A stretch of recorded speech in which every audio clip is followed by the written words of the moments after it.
goodness, is this really the last night of Joe Bob's summer school? Well, hack off my leg and call me Peggy. I tell you, I'm Professor Joe Bob, and tonight's class is Recreational Geography 207, where we find out whether our first movie, National Lampoons European Vacation, was just a good excuse for the stars to go to Europe. And we can do that because we have not only the producer, Maddie Simmons, as one of our guest lecturers, but we have the world's most famous expert on traveling all over the world without paying anybody for anything, the one and only Robin Leach. He'll stay with us for this movie and maybe our second one too, Dan Aykroyd and John Candy in the great outdoors. Now, speaking of vacations, I want you to remember the one cardinal rule of all professional vacation goers. Do not structure your damn time. You understand what I'm saying here? For example, I have this friend Larry who's rich as a sitcom star, and so every year at this time he takes one of those European cruises where you drink champagne every night and listen to bad cabaret acts and occasionally get off the boat to look at some Madonnas or sit at a seaside cafe with red checkered tablecloths where you can guzzle the local vino for 30 bucks a pop. You know the kind of cruises, and they have all kinds of programs and seminars and athletic activities on board, so you can learn how to be a real estate agent or a professional shuffleboard coach or find out who Marcel Proust was. Now, here's the interesting part. On his daily schedule of all the programs and seminars and cultural activities, there's always a place marked free time. Like there's time that costs money, and then there's free time. But no, that can't be what it means, because it all costs money on a cruise, whether you call it free or not. So what they mean is there's prison time, and then there's free time. This is when the guy's on vacation. This is when he's in the one place in the world where all the time is supposed to be free. So what's wrong here? Well, when I was a kid, I'd go to these science fairs where they had labor-saving inventions of the future, and we were all supposed to be working 20-hour weeks by now. What happened? We invented all those labor-saving devices, everything got faster, and we have 2/3 less free time than we had 20 years ago. You know why? Because of guys like Larry who can't stand it. They go on vacation and they're faced with this endless stretch of free time, and they start to go crazy with guilt and nervousness. There's some great yuppie devil god in their gut crying out, you could have done 70 hours of work in the time that you spend hanging around the Parthenon and chucking rocks in the Aegean. Your life is meaningless, and so they have free time. They work just as much as they do when they're back home. They're getting an education, or they're becoming culturally enlightened, or they're improving themselves. And then, when they've done that, they can just barely face that agonizing hour of free time. They can suck down a couple martinis without guilt, though, because they've just read part of a book about Giotto, you know. They can use that Giotto someday. They'll be talking to that West Coast sales rep who's into European art, and they can just casually mention that magic word Giotto, and pretty soon they'll be bosom buddies for life. But tonight we're going to teach you how to vacation right by watching National Lampoon's European Vacation, the follow-up to the comedy classic National Lampoon's Vacation.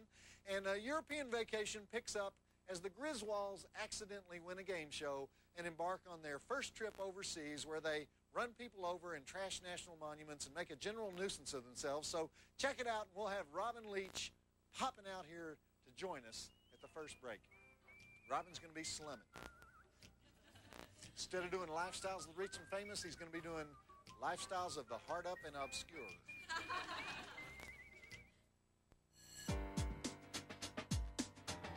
Back to Joe Bob Summer School and National Lampoon's European Vacation on TNT. See, isn't this movie helpful as a travel tool? When planning your European vacation, just beat Paul Bartel and his family on Pig in the Poke. And you know what's not a good sign, though? 4 dream sequences, and the movie's barely 20 minutes old. Okay, we won't dwell on that because it's time to welcome our first guest lecturer of the evening, world traveler extraordinaire, a guy who has been every place via every mode of transportation, the one and only Robin Leach. Robin, hey. Welcome to Joe Bob's Summer School. And all right, so here we are. Only 2 places in the world I haven't been to. Really? What are they? I haven't been to Burma, which is now called Myanmar. And I haven't been to Papua New Guinea, where in some parts there's still cannibalism practiced. Really? You won't go there even to sample the cuisine? All right, so here we are watching a movie about a European vacation. I would suppose that you have taken a vacation in Europe so many times that, well, let me ask it this way. The Griswolds, they just checked into this worst hotel in London. The worst. The worst. Have you ever gone out to do like a journalistic piece as part of one of your shows and ended up in some roach-infested nightmare? No. Does it ever not? No, it never happens. I tell you, the only thing that was really surprising to me in all my travels was in Cuba, where I went into a bedroom and I was the only person in the bedroom, but there were 8 single beds in the bedroom. I wondered who the other 7 friends were going to be for the night. And who showed up? No, fortunately, nobody. Not even cigar farmers. Or so I was unfortunately. all right, All right. but the bed I was given was the furthest from the phone. That I never understood. What, you couldn't switch beds? That No, was they wouldn't let against me the switch rules? beds against the rules. Have you ever paid for anything, Robin? Is that the how that came out. traditional Joe freeload question? Yes.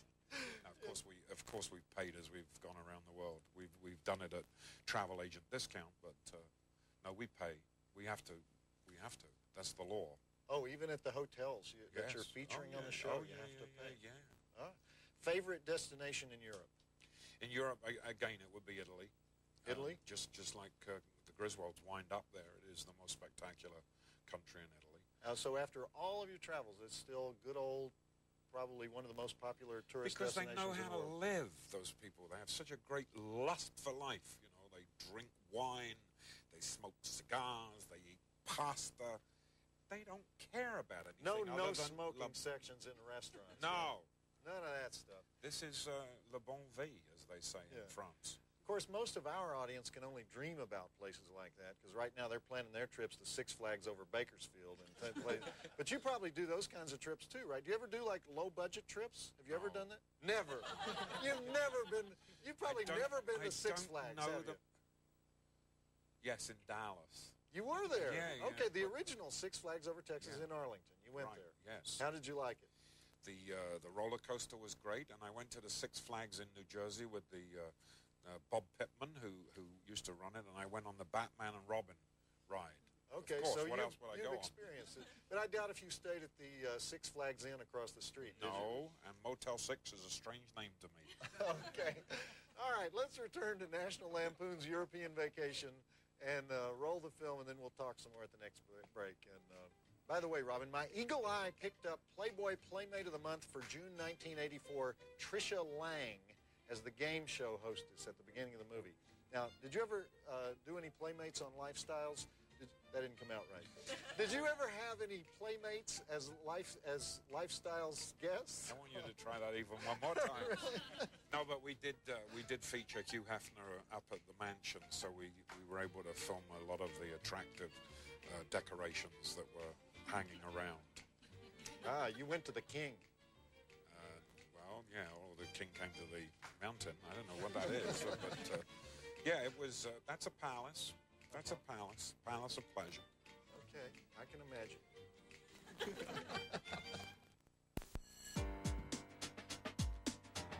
Back to Joe Bob Summer School and National Lampoon's European Vacation on TNT.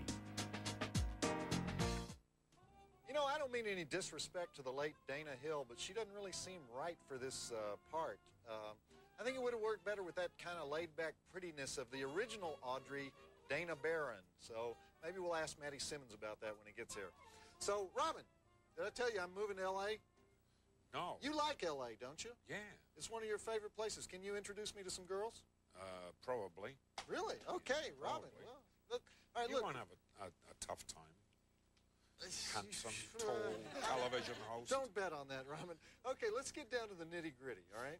What are the best party towns in the world? Where can you go if you really just want to tear it up? New York is the greatest party town in the world. Really? Yes. Right here in the Then USA? The nightlife of Paris. Okay, Paris. That's a big one. It used to be a great nightlife in Rome, but not so much anymore after La Dolce Vita quietened down. Monte Carlo is also good during the summertime in Saint-Tropez. And of course in America we have Las Vegas, which is the party city of the entire world. I need to start writing these down.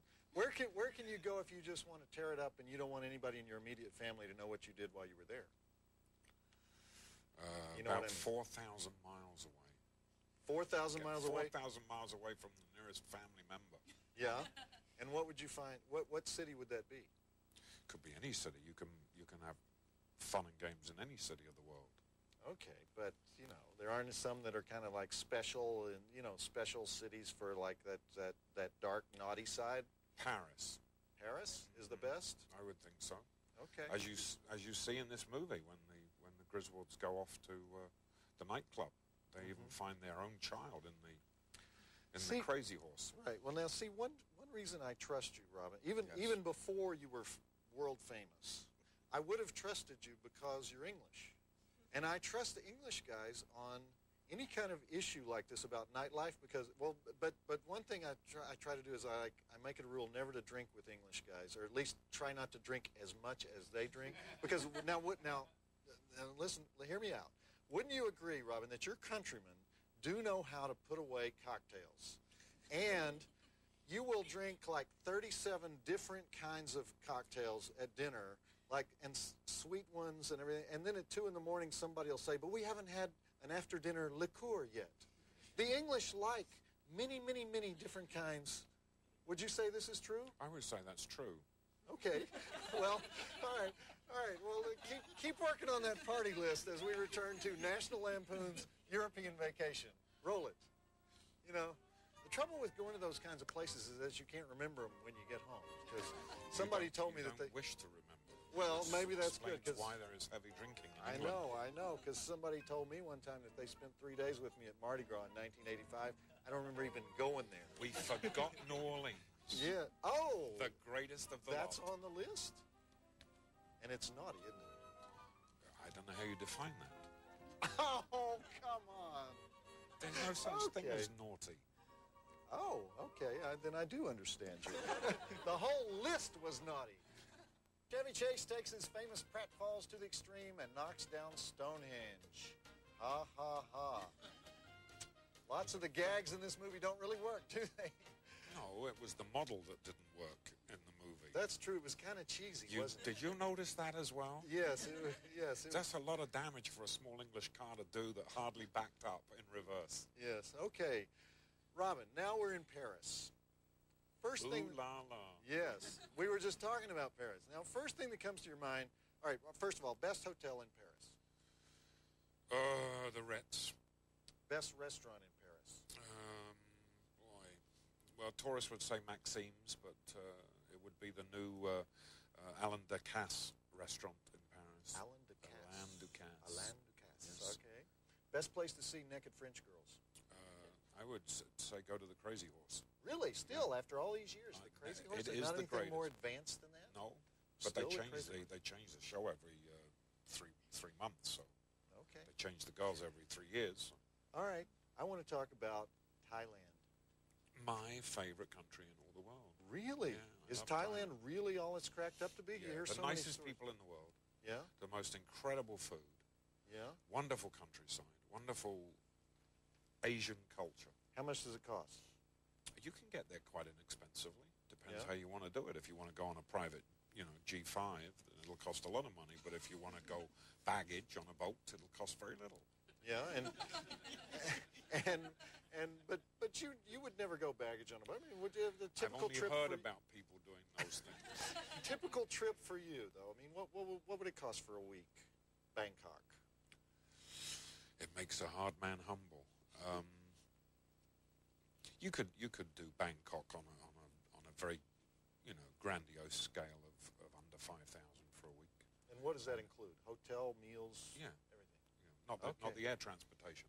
But then Bangkok you could also do much more inexpensively because they are very, very small hotels. And then if you wanted to go to any of those special places that Bangkok is somewhat known for. Well, that's kind of what I was getting at. You were Robin. getting to the Thai massage. Is that what you were getting to? Yeah. The 2-3 girls on the rubber raft. Yeah. In the swimming pool. Yeah, I'll go with that. You can actually stay I'm overnight told there. it's quite I would reasonable.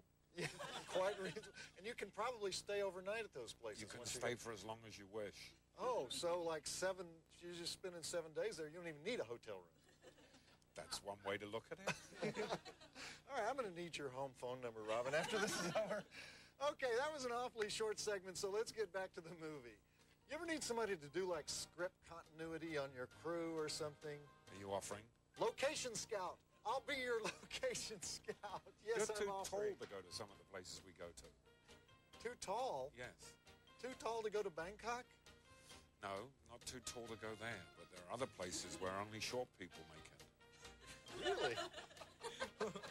I don't even want to think about what you're talking about. I don't want you to think about what I'm talking about. Well, that is a first. TNT is famous for holes in the dialogue where the cuss words should go, but I have never seen them bleep the subtitles before. And that scene where the dog jumps off the Eiffel Tower, that's obviously a reference back to the scene in the original National Lampoon's Vacation where they forget the dog is tied to the back of the station wagon and they kill the little guy. So this time you think the dog is going to die, but then they go out of their way to show the dog swimming to safety in the River Seine. So, I mean, why is everything so much softer in this movie? What do you think, Robin? It's kind of soft humor, isn't it? It got a little soft. And It's Christy not- Brinkley wasn't there. Yeah, it's not the grooving, black so- comedy of the first one. It's not really. I like that it when as there's good as- tragedy. Yeah, really, I do too. And it was written, Going- but it was going written to- by the same guy, John. wait. Going to stop. front should be a tragedy. Stop this ragging on my movie. It's Maddie What are you doing? Simmons, the producer. Hey, what do you mean soft? The producer of the movie. Maddie, I'm sorry, we are ragging on your movie, but I mean, we tore down Stonehenge. We oh, caused that's all true. sorts of That's damage true. and Maddie mayhem. Simmons, ladies and gentlemen, founder of the National Lampoon, producer of all the National Lampoon movies, and it's a great movie, Maddie. And you got to admit, it's not as good as the first one, though. Would you I at admit least admit that? I admit it, but in many ways I liked it even more in certain ways. Yes. Yeah, I like the it's really satirical. I love what it did with the English being so nice that they're impossible. It was written by the same guy, John Same Hughes, guy, wrote John both Hughes. movies, and he made all those successful movies in the 80s. Yeah, well, John Hughes was a Lampoon editor. Yeah. And the first Vacation was a short story in the Lampoon. And when I saw it, I called him and I said, John, we're going to make a movie out of this. Yeah. And we did. And Then you asked him to write the second one. What well, happened? actually, I came up with the idea for the second one, going to Europe. And I love the idea of tearing down Stonehenge, of them driving around the circles and, you know. That offended me a little bit. That was good. national monuments of mine you were playing with. Okay. I know something that will impress you, Robin, and that is that Maddie, not many people know this, but Maddie Simmons really invented the credit card, making it possible to travel the world with no money. Speaking of Well, travel, wait a minute, we have to correct or that. co-invented the Yeah, credit I was card. one of the three guys who started the credit card business. I was 9 years old at the time. Mr. Diner's Club. All right, well, let's cut to the chase, Maddie. Tell me about that scene at the beginning of the movie where Beverly D'Angelo does that sexy dance in the bathroom. Now, why didn't we get to see Beverly Well, we were supposed naked? to see She Beverly. popped her top in the first Vacation movie, right? And really, it belonged in the movie because the idea is that he films her and that they lose the camera and lose the film and it winds up in a porn movie. Right. And of course, to make that Not in really England. work, Not in England. to make it really work, I felt that you had to see Beverly, more of Beverly than we saw of Beverly in this picture. But Beverly didn't want us to see more of it. And we've argued throughout Europe. I mean, we went from country to country arguing about this thing. Really? So you saved Yeah. that scene to the end. You thought maybe Well, Beverly no, I would wanted give to in. shoot it at the beginning. We just kept arguing, and she kept saying, I'll shoot it in Paris. I'll shoot it in Rome. I'll shoot it in Venice. And you never got it, you know? Never got it. And these aren't the same kids in the first movie. In fact, you changed the No, kids we in kill all the kids four. after every movie. Yeah, all four Vacation movies, different kids. Why do you do that? Well, because kids have a tendency to grow older. Yeah? Yeah, but they doesn't do that that. actually happen on all family vacations? Wherever you go, you wind up killing the kids. Yeah, I think so. Or It's pretty would like to, at least. Okay, well, Maddie, I like this movie. Robin hates the movie, I know. But let's give the movie a chance. We're only 50 minutes into the movie. Maybe it'll, you know, pick up some momentum. Once they leave England, once they've destroyed England and move over the channel to Europe, I begin to love It the picks movie. up speed. Okay, let's go back to the movie. Maddie, you guys don't realize, Maddie created the National Lampoon. Maddie's job for most of his life was to think up ways to parody people like you, Robin. They probably did you ever parody Robin Leach? You ever think about that? Everybody else has. Why should you be any different? In fact, did you ever say anything Take a really, shot at that. really nasty about Robin? Well, I've never said anything You nice would about never- anybody. So Okay, you would never admit it, would you? Not while Robin is here. It'd be fun. Hey, so we know now that Audrey misses Jack. We got that, okay? But you probably don't know that the guy who just played Fritz, the Bavarian relative, is the German comedy legend Willy Millowitsch. And you know what cut-ups those Germans are. You know, stand-up comedy in Germany. Nehmen Sie meine Frau bitte. You know what that means? Take my wife, please. But see, it wasn't funny in German, was it? Anyhow, it's getting crowded around here at Joe Bob Summer School because we got so many experts hanging out with us. Robin Leach, the world's most experienced tourist and traveler.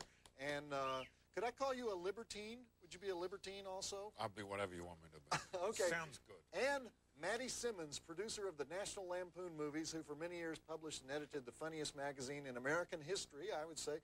Brian McConaughey. Funny writer. From the past, yes. Funny writer at the National Lampoon. Lampoon. Remember when Brian tormented the fat lady? Can you tell us that story? Oh, yeah. We publish a number of magazines, including Weight Watchers magazine. Yeah. And one day by mistake, somebody sent her a copy of the Lampoon, a subscription to the Lampoon instead of Weight Watchers. She wrote back complaining, this is terrible. How could you send me this obscene magazine? Please correct this at once. Brian was walking through the subscription department, saw the letter, wrote her a letter apologizing profusely as the subscription manager, which of course he wasn't, and sent her back another copy of the Lampoon. This went back and forth for about 3 months till she had 12 issues. Every time she would write, he would apologize and send her more Lampoons. Send another Lampoon, yes. She was no doubt a voluptuary. One of the famous voluptuaries, okay. Yes. By the way, Maddie, they're doing stuff now in this film like speeding up the film. Now, I think that's always a bad sign in a movie. That like that sequence where they rush through the Louvre, you know, where they speed up the film. Oh, no. I disagree that's an old with that. Benny Hill technique. No. Right? That's a typical American tourist going through a place of wonder. Okay, so you like that. Okay. Oh, I liked it a lot, yeah. Okay, drinking out of the bedpan? You going to stand by that That's a joke? typical American tourist thing. Okay. Well, it's always great for a laugh. That picture, I think. Okay. You know what's different about this movie, though, Matty, compared to the first one? We had that great goal in the first one. You know, they had to get to Wally World. But in this one, in this one, they're just kind of traveling. And hey, I'm sure Robin agrees with me on this, okay? What was the last sequel you saw that was better than the first one? Evil Dead 2. Oh, much better than Evil Dead 1. Yes, you're right. Now, did you discuss the script with John Hughes? Did you say, John, this is not quite as good as the first one? Or? Well, we had a sad misunderstanding on this picture.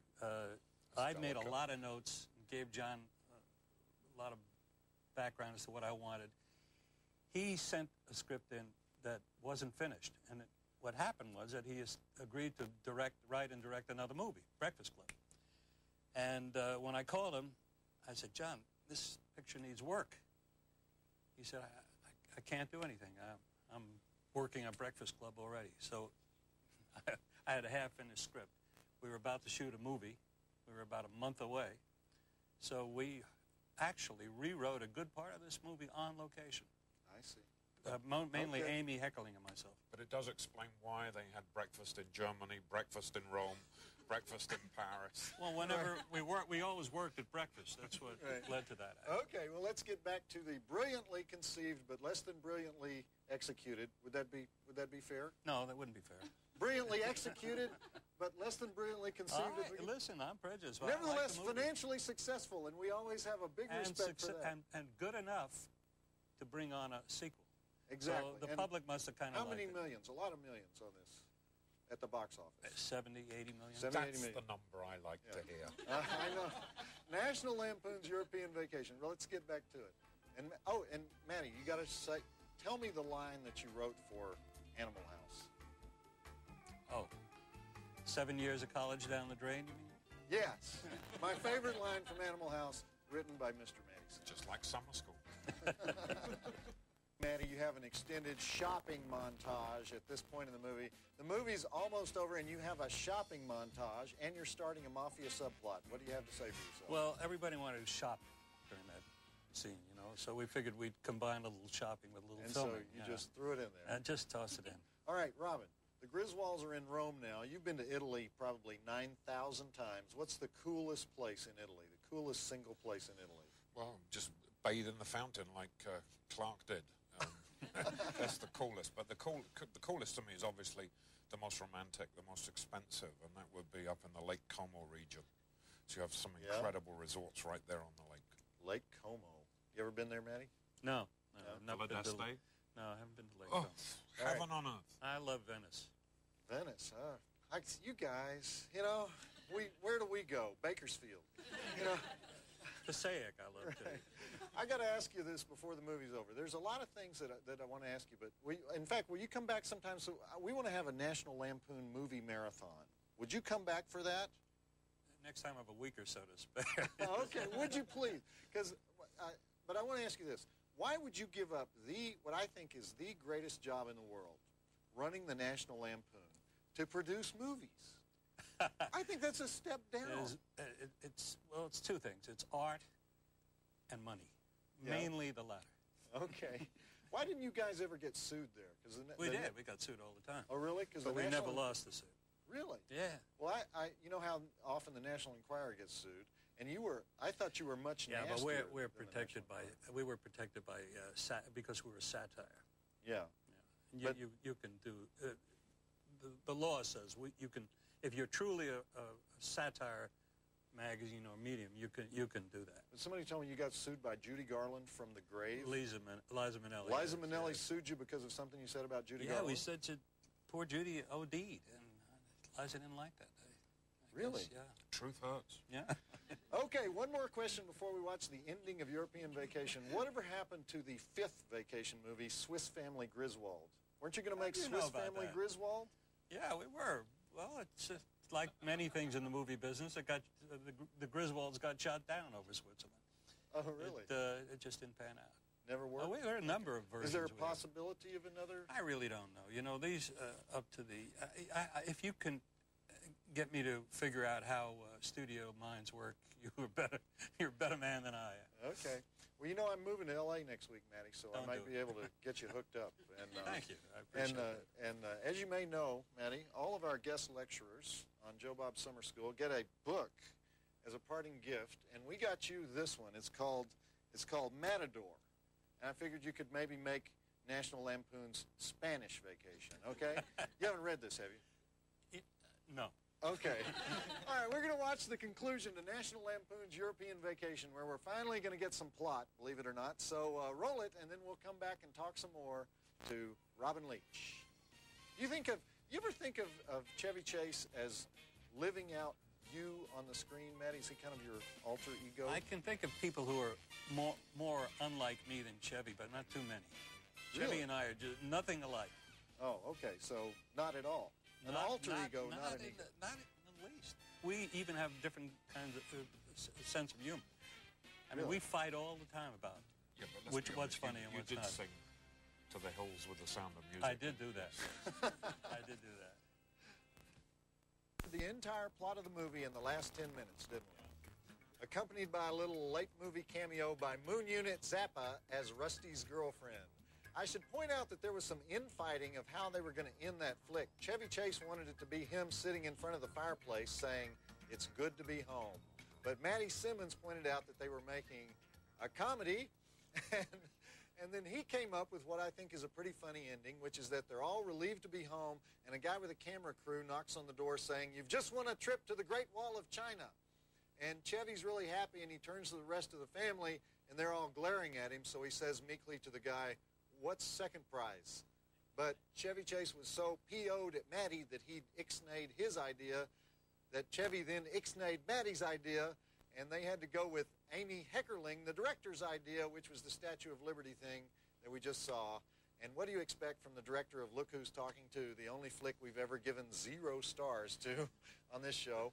But anyway, I'm being incredibly rude to our recreational geography guest lecturer, Robin Leach, who's here with us still. And by the way, Robin, what are you up to these days? What projects do you have going on? Oh, we're in the middle of making the world's first simultaneously cast television show that runs on the internet at the same time. So that if you watch the program on the internet and you click on something that you like, you can go off and wander all around. and then come back to the television show where you left it on the internet. But in real time on television, it would be the full 30 minutes all at once. And so the show will run on the internet at the same time that it runs on television? Correct. And will it run then repeatedly on the internet at the same time? Well, once it's in your hard drive memory bank, you can just pull it up download it. whenever you want to. And what's the show about? That bit has to remain a secret even to you. Like an unveiling on the There's internet. a little shades of the old joys of lifestyles about it. Okay, you have to watch that stuff. You know what happened to Geraldo? Yeah, he opened a safe. Yeah, and there was nothing in it. There you go. Okay. I tell you what, I'm going to let you do the drive-in totals when we do them because you do have one of the all-time greatest voices in broadcasting. You and James Earl Jones. Boy, to be put in the same category, I'm honored. Thank you. You could make a lot of money doing phone sex. Because... Why? You ever thought about that? Why? Guys do phone sex, not just girls, because deep voice. Deep, interesting voice.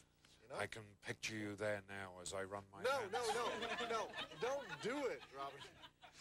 Oh, you've done it. You've done it. I know you have.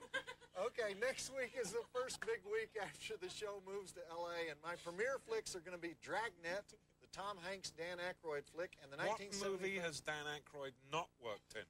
Every movie we show has Dan Aykroyd. Then we're going to show the 1975 classic, The Devil's Reign, with Ernest Borgnine and William Shatner, and I'm planning a big show for that night. But right now we're going to watch The Great Outdoors, where Dan Aykroyd, his snobby wife, and his psycho twin daughters show up at John Candy's vacation rental cabin and make his and his family's life a living hell. It's again written and produced by the infamous John Hughes, so let's do the drive-in totals and get it started. Go ahead, Robin, right into the camera. We have no dead bodies, no breasts, one tongue burning, some bear scalping, unintentional water skiing, splinters to the butt, leg biting, bat hunting, giant steak eating, giant steak puking, gratuitous teen romance, broom foo, tennis racket foo, fishing net foo, 2 stars. That was excellent, Robin. Okay, check it out. We'll be back with Robin Leach at the first break. Roll the film. By the way, when you go to foreign countries, do you speak any other languages or do you just kind of wing it? You should always try to speak a little bit of the foreign language, but badly, so that they can secretly laugh at you behind your back. I'm glad you said that. And then they'll try to help you for trying. I'm glad But you if said that. You Yeah.